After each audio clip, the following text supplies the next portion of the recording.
bed.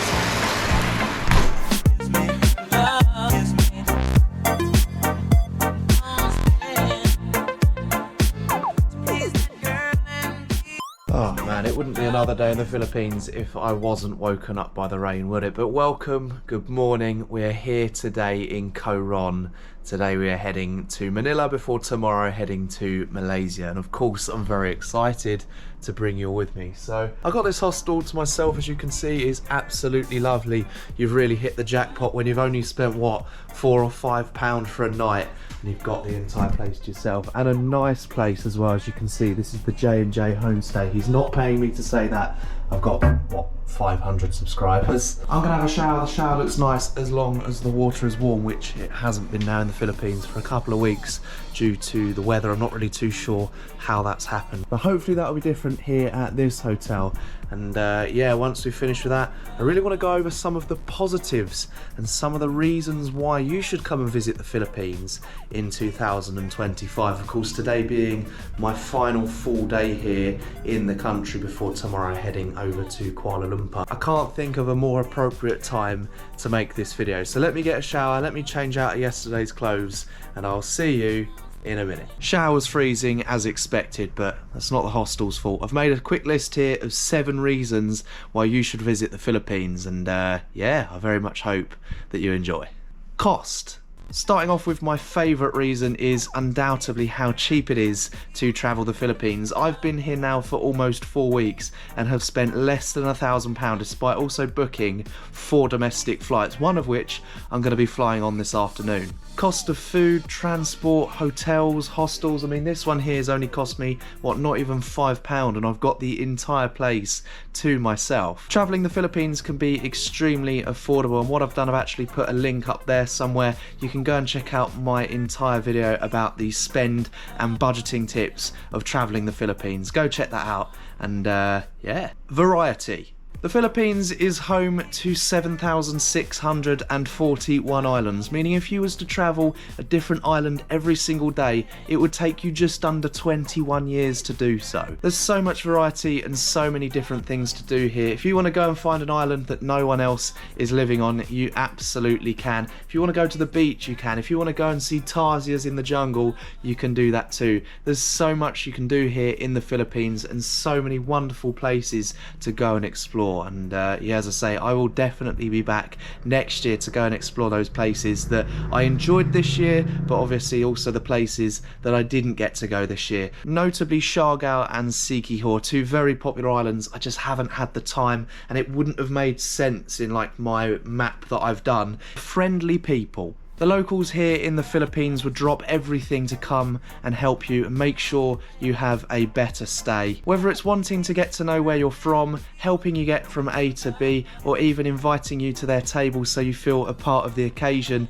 the Filipinos here in the Philippines are extremely lovely people. I've met so many nice people in every single island I've visited, and yeah, it's definitely a reason that I'll be returning in the future. The food. Food in the Philippines probably isn't for the picky eater, if I'm honest with you. There's only a few types of foods that I've really gotten along with here in the Philippines. One being the lon silog, the next being a tapi silog. Other than those 2 options, and I guess chicken and rice, other than that, I've kind of stuck with the Western option. You know, last night I had a burger and chips from a local restaurant. The night before I had a pizza. The night before that I had a long silog. So whatever you like back home, you'll probably get on with here in the Philippines. Of course, they're taking advantage of the tourism boom that is going on at the moment. They're obviously catering for the Western tourist. Whether you're a picky eater or you like trying all the different cuisines, you're not going to go hungry in the Philippines. A quick disclaimer, the portion sizes in the Philippines aren't fantastic.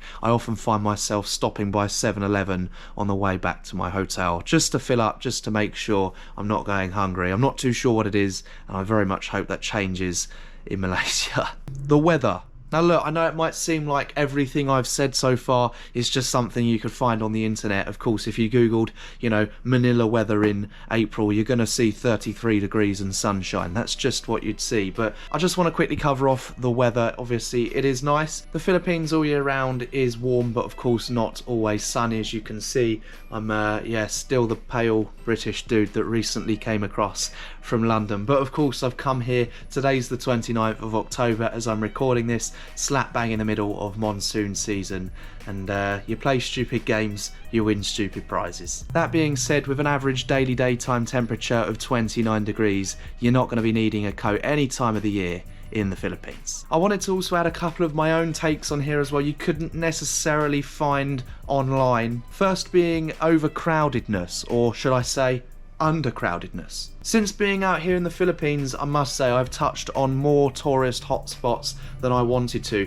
The goal for me was to come out here and not necessarily only see tourist areas, and I've definitely achieved that. However, I've also most certainly visited more tourist destinations than I was expecting. That being said, Boracay, El Nido, Bohol, those are the three main players that I've visited during my time here in the Philippines. But one thing that I'd noticed about everywhere I've been, it's just not busy. Like, I don't know, I was expecting there to be far more crowds. I expected to have to wait for a seat in the restaurant or, be aware of my surroundings at the beach. But as you may have seen in some of my videos, most of these famous, massive, great beaches that I've been to have been so undercrowded.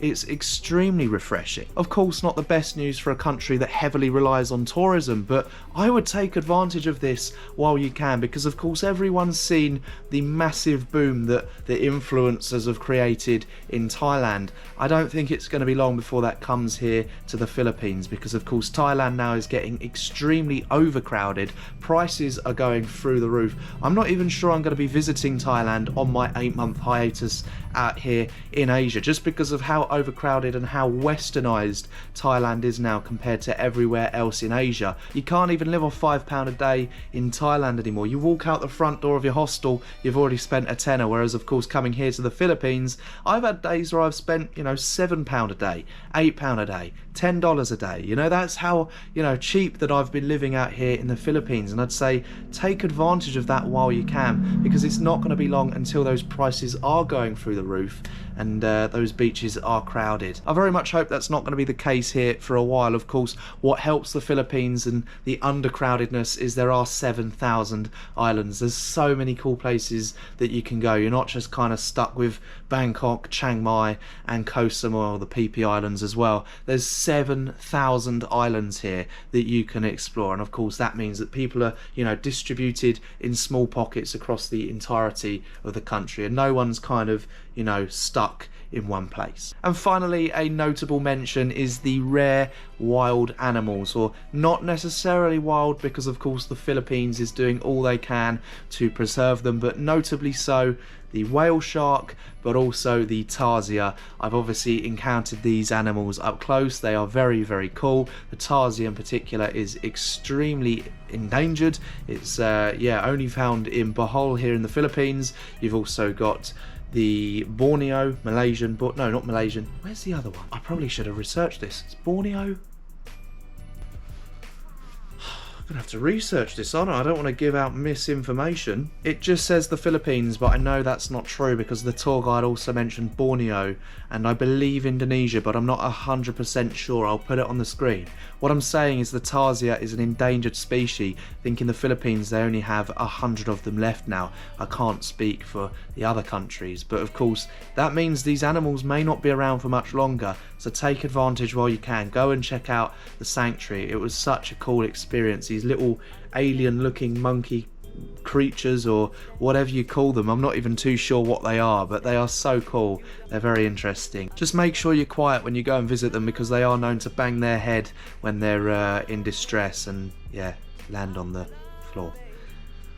And of course the whale shark as well. What an experience. To swim with those up close was amazing. But just be warned, I was kicked in the stomach twice by someone not watching where they were going. Well, one little boy and one lady with a GoPro. I get it, when you've got like a whale the length of this room just swimming by you, you want to catch it on camera, you want to forget your whereabouts, and I suffered the consequence of that. But other than that, those are my 7 reasons you should visit the Philippines, because what a wonderful country and what a wonderful time I've had. If you're watching this video and you'd like to check out my daily vlogs from my experience here in the Philippines, then please do go check out. I'll put a link to the playlist somewhere up there. Anyhow, let's carry on with today's video. Of course, I need to kind of get my stuff ready. I need to pack my bags and also leave this place in a good state before heading to the airport. And yeah, I guess I'll see you when we're on our way.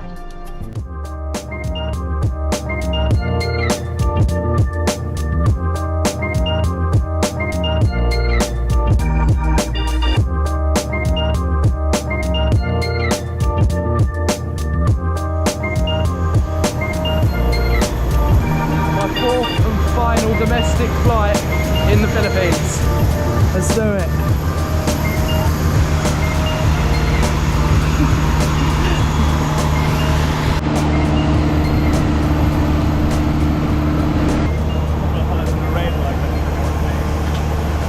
No, but Jesse's Filipino.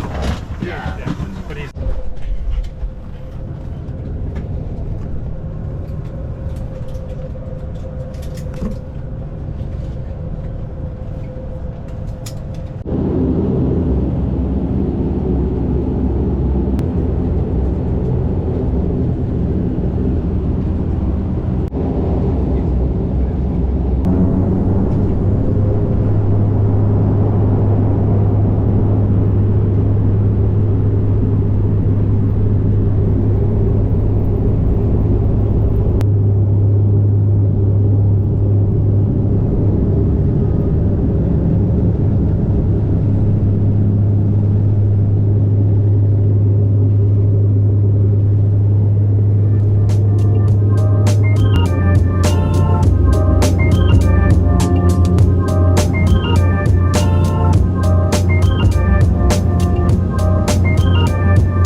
There's absolutely no hope of anyone hearing anything I've got to say, but we've got about 15 minutes left until we land into Manila. And yeah, decent flight. I got some food, I got some drink that I was not expecting.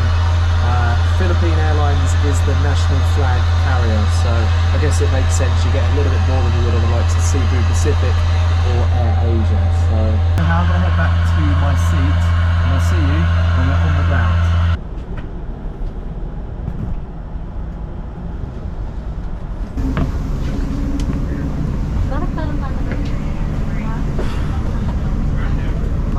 Now the night of fun begins.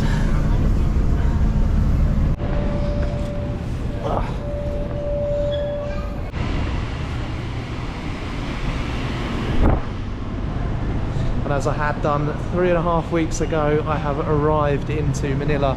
As you can see, the worst airport in the world was recently voted by the Times.